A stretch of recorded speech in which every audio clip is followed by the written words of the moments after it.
The Narendra Modi government, in its second version, has completed 100 days of governance. What are the signals of this government?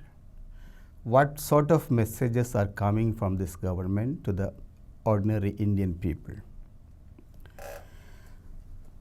The Prime Minister has said the other day that what we have seen in the 100 days is just a trailer of his governance. We are going to see the full movie very soon, he said. So actually he is looking at kind of an entertainment. His government seems to be something like an entertainment for him and his followers.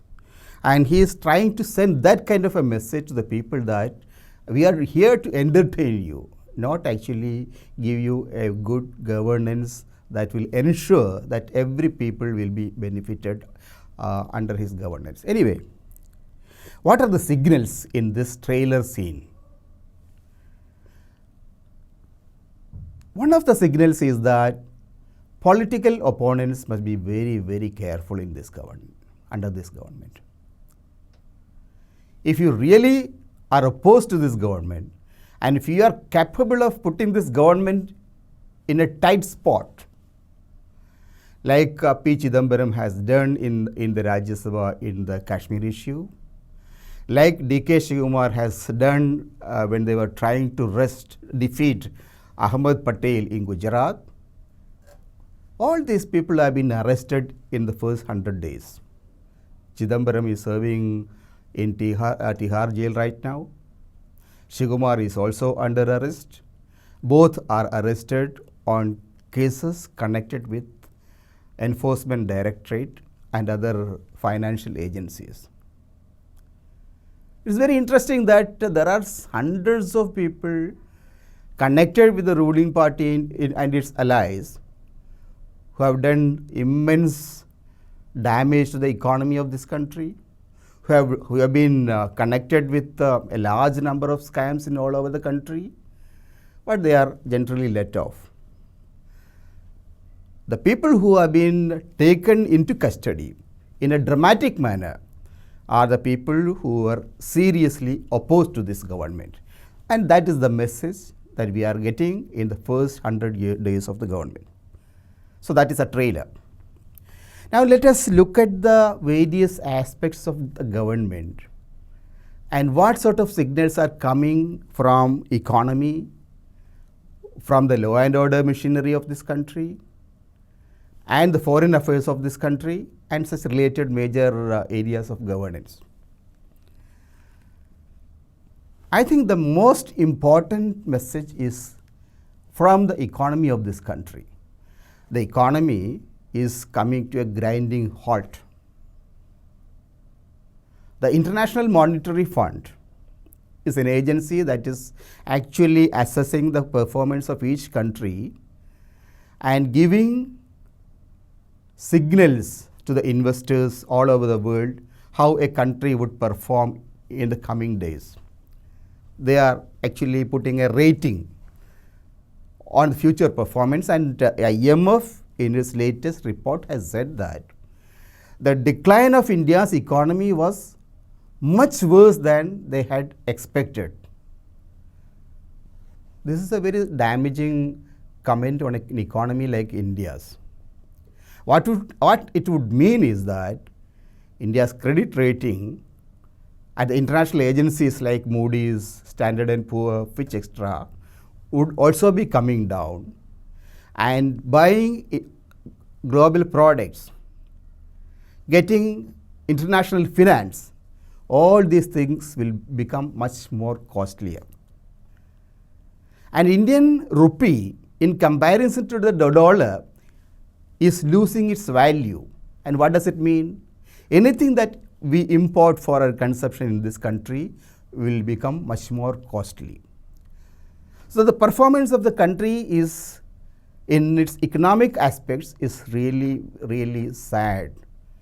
Dismal is the only word we can describe, with which we can describe the Indian economy.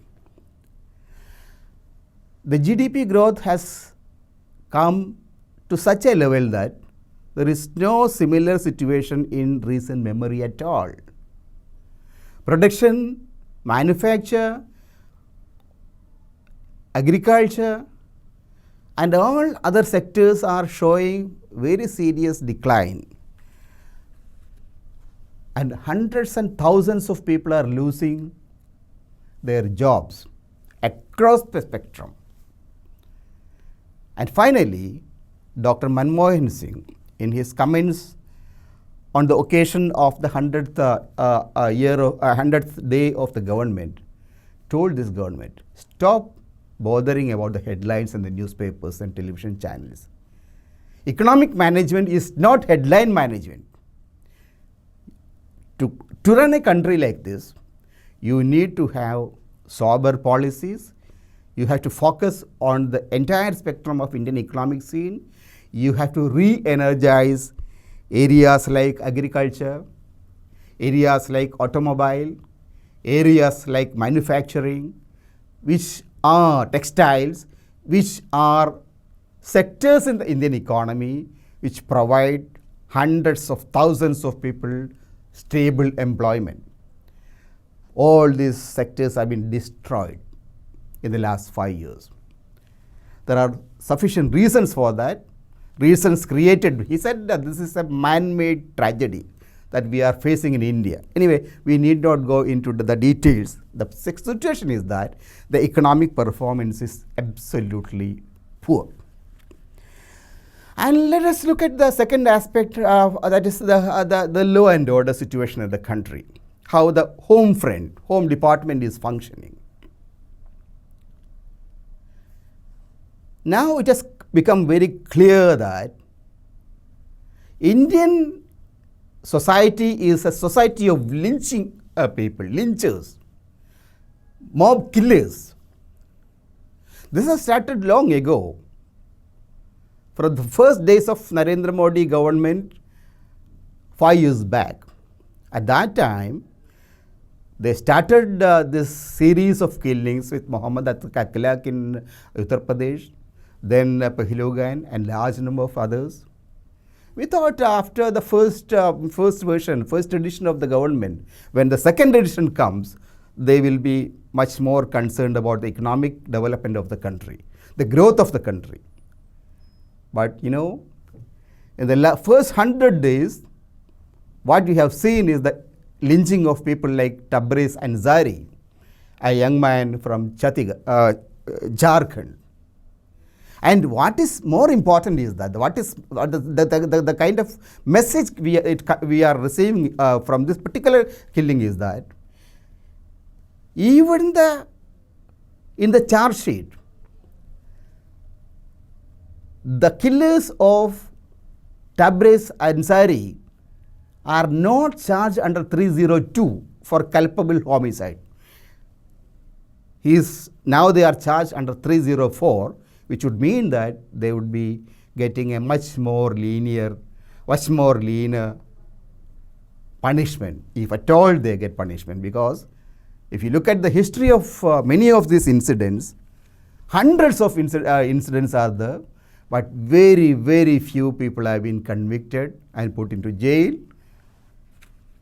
following these incidents. That is the tragedy that we are facing in this country.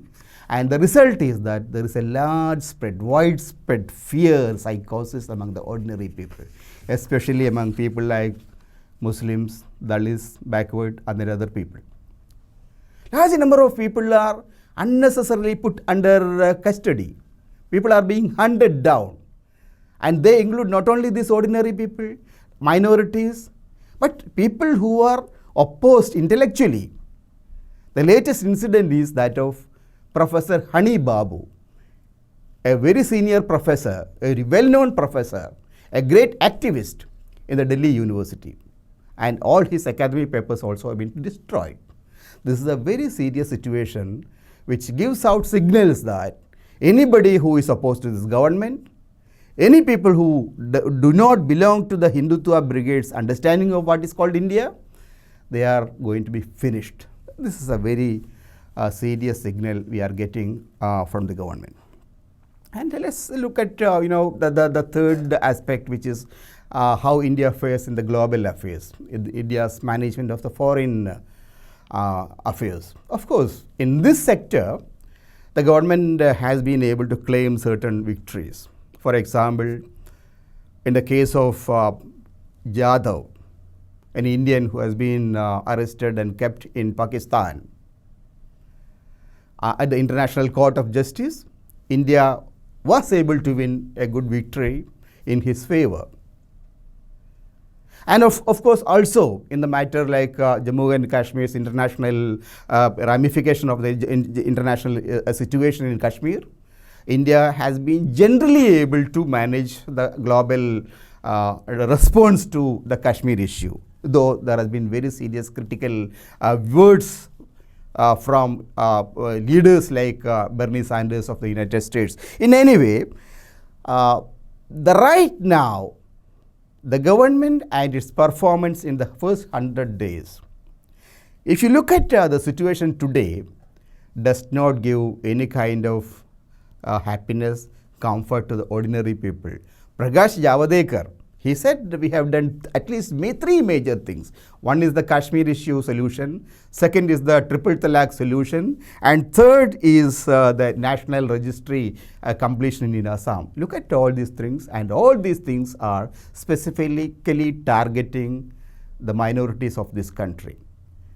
And does it send a reassuring message to the ordinary people?